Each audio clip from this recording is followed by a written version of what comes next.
ඉලන්දාරියෙක් මගෙන් ළඟදීම ප්‍රශ්නයක් ඇහුවා. එයා මේ මොකද්ද වෘත්තීය පුහුණුවකට ගිහිල්ලා ඊට පස්සේ කෝස් එක කරලා හවසට බෝඩිමට ආවට පස්සේ කොල්ලෝ රංචුවම ඉන්නවා කිව්ව එකට.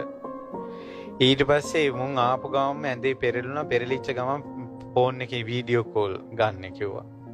මේ කෙල්ලෙක් එක අනේ බබා රත්තරනේ සුදු කිය කතා කරලා ඒක තිබ්බ ගමන් අනික් කෙල්ලට වීඩියෝ කෝල් එක කරනවා කිව්වා. අනේ බබා සුදු රත්තරන් මගේ පනේ කියලා කතා කරලා ඒක දීපු ගමන් අනික් කෙල්ලට ගන්නවා. ඒ කොල්ල මගෙන් ඇහුවා හැබැයි හෙන්න මොලේ හැබැයි කොල්ලට. ආන්දරනේ මම මේක දැක්කා. ඒතර ඒ කතා කරන කෙල්ල බොක්කේම වගේ කතා කරනවා. කොහේ ඇහෙනවා කිව්වා අනිත් අයට.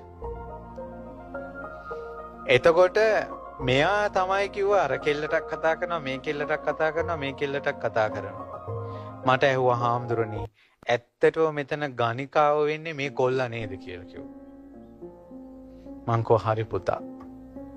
සමහරට අර කෙල්ලට මේ කොල්ල විතරක් වෙන්න පුළුවන්. ඊළඟ මේ කොල්ල රංචුවක් ඇසුරු කරනවා. ඒකට ඇත්තටම මේ පිරිමියෙකුත් වෙලා නිකම්ම ගණිකාවක් වෙලා. හොඳට බලන්න ඔය මොලේ කියන එක කල්පනාවක් කළා. ඒ අයට සුගතියක් කොහොම ලැබෙන්නද? මරුණාට පස්සේ සැනසීලි ලෝකයකට කොහොම යන්නද? ඒ අයට සංසාරයේ ආදරයක් ලැබෙන්නේ කොහොමද? තමන්ගේ හිතේ වංචාව, මුලාව, රැවටීම අන් අයට දෙද්දී යසෝදරා වගේ උතුම් ගුණ තියෙන කතුන් කොතෙක් පැතුවත් ළඟින්වත් යන්න බෑ.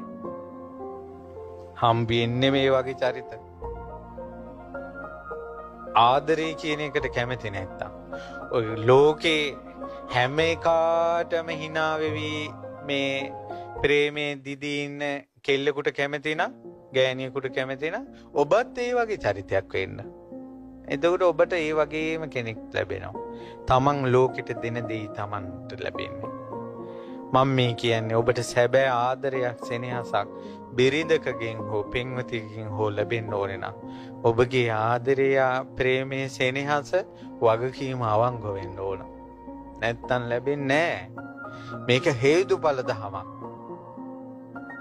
ඒතර තමන් සංසාරේ අවංක නොවන චපල නොවි සත්‍යවාදීව හිටපු නැති එකේ සාපේ තමයි අද ඔබට ඔබගේ හිත සතුටු කරවන ආදරයක් අම්මා කෙනෙක් වගේ ළඟින් ඉඳලා ඔබව බලා ගන්න කෙනෙක් මොන ගැහුන් නැත්තම් ඒකට හේතුව